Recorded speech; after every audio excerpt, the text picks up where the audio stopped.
Hello, my name's Cliff Stevenson and I'm the Helpful Economist. There is absolutely no doubt that Brexit has had a negative impact on the UK economy. I'm going to tell you why I believe this to be the case. And at the end, I'll highlight 3 reasons why some Brexiteers still believe that Brexit is or can be a success. So how has business been screwed by Brexit? We've had 3 significant events that have negatively affected the UK economy in recent years. These are COVID, the Ukraine war, and Brexit. Unravelling the impact of each of these factors isn't straightforward. There's a number of reputable studies that have attempted to do so, including analysis from governmental public bodies. These studies suggest that UK GDP is 2 to 3% less than it would have been if the UK had stayed in the EU, that overall trade is 7% lower, and investment is 10% lower. Estimates have also been made on the long-term impact of Brexit over the next 15 years. Overall trade is expected to be 15% lower and productivity to be 4% lower. One positive economic effect from Brexit is that the UK has been able to agree some new free trade agreements that would not have been possible if the UK was still a member of the EU. However, official government estimates of these benefits show that the impact will be very small in macroeconomic terms. In the case of the UK-Australia FTA, this will add 0.1%, i.e. 0.1% to GDP over 15 years. The positive impact of the CPTPP agreement signed with 11 Pacific countries will be even smaller, 0.06% of GDP. Just to put this into context, as we saw earlier, estimates suggest that the negative impact of Brexit so far is 2 to 3% of GDP. Even at the lower estimate of 2%, this loss is far bigger than the FTA gains over the next 15 years. These new free trade agreements will bring small benefits to the UK, but the gains are tiny in relation to what the UK has lost from leaving the EU. Of course, all these statistics on the economic impact of Brexit are estimates and forecasts. The precise numbers are not the most important point. However, all of the studies and forecasts tell the same story. There isn't a single study that shows any positive economic effect of Brexit. This isn't a surprise at all. It was always obvious that there would be no economic advantage from leaving the EU. In pure economic terms, being a member of the EU was very good for UK businesses. Being part of the single market and customs union gave UK businesses free access to the markets of the other 27 member states. Even though the UK and EU have negotiated a free trade agreement, Brexit has still created significant friction on exporting products to the EU, as well as bringing things into the UK from the rest of the EU. None of this is controversial. There is no evidence to the contrary, and those of us who've been involved in working with the EU knew exactly that this would happen even back in 2016. It doesn't mean that the UK economy can't still flourish. We can definitely recover from the current difficulties that the UK faces.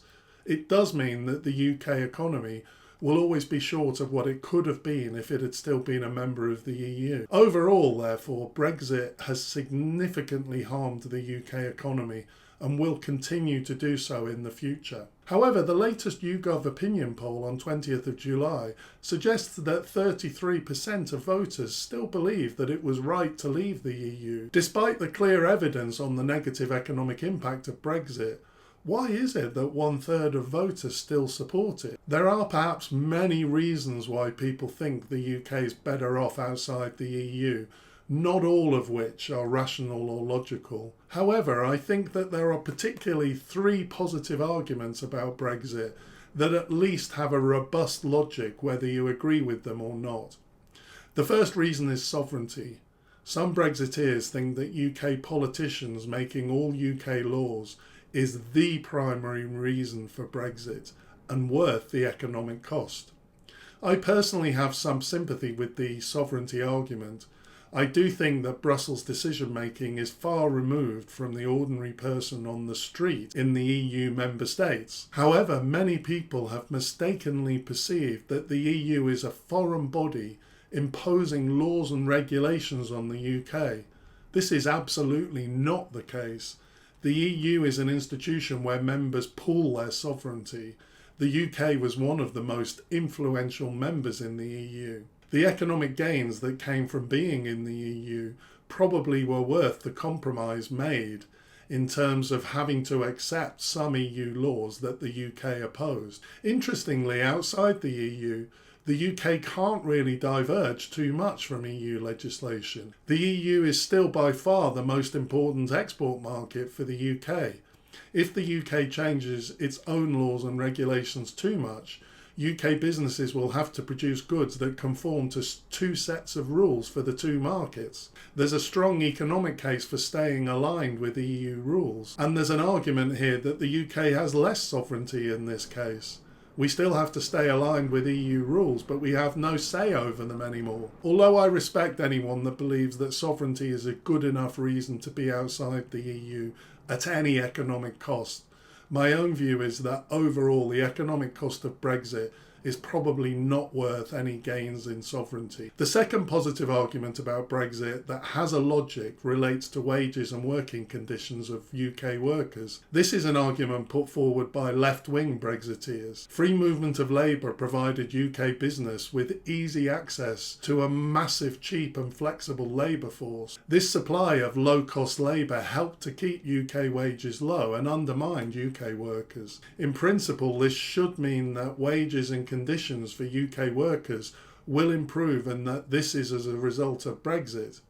I do have sympathy with this argument too. However, I think that as with the sovereignty compromise, free movement of labour actually has many good things about it. I think that EU law struck a reasonable balance between creating high labour standards and regulations whilst offering a flexible mobile workforce for businesses throughout the EU. There's no doubt that labour shortages in the UK have made inflation worse. If the UK was still in the EU, business could have continued to source workers from the EU. So overall, again, whilst I really respect this point of view, I personally think that being in the single market was best for the UK economy. The third argument that Brexit could still bring big economic benefits is an argument made from a right-wing perspective.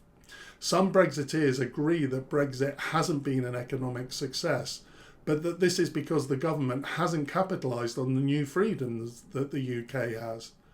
These Brexiteers believe in a neoliberal economic agenda that would involve the UK abolishing many laws and regulations that impose costs on business. The belief here is that the UK can become more competitive by significantly reducing such regulation. You hear these Brexiteers calling for a bonfire of many of the current UK laws that came into effect from being a member of the EU. But there's a big problem here. These Brexiteers would remove, for example, much of the environmental legislation and labour standards that the UK currently has. This wasn't possible in the EU. And it certainly would reduce costs for business, making them more competitive, at least in the short term. However, for workers and the environment, this would be terrible. This neoliberal economic agenda would benefit the rich, but would be incredibly damaging for workers and future generations if we relax labour and environmental standards. So although I can see the logic of this argument, I totally reject this, because I think that there is just too much evidence that this neoliberal economic idea has completely failed us. Also, I don't believe that many of the British people who still believe in Brexit would want this type of economic system. In conclusion, I think it's indisputable that the economic impact of Brexit has been significantly negative, and I don't see this changing in the future. There are some logical arguments that Brexit provides benefits, and the holders of such views would probably criticise me for not giving these points sufficient weight. But my firm belief is that taking everything into account, the UK has significantly harmed itself by being outside of the EU. I hope you found this information useful. Thanks for watching. See you next time.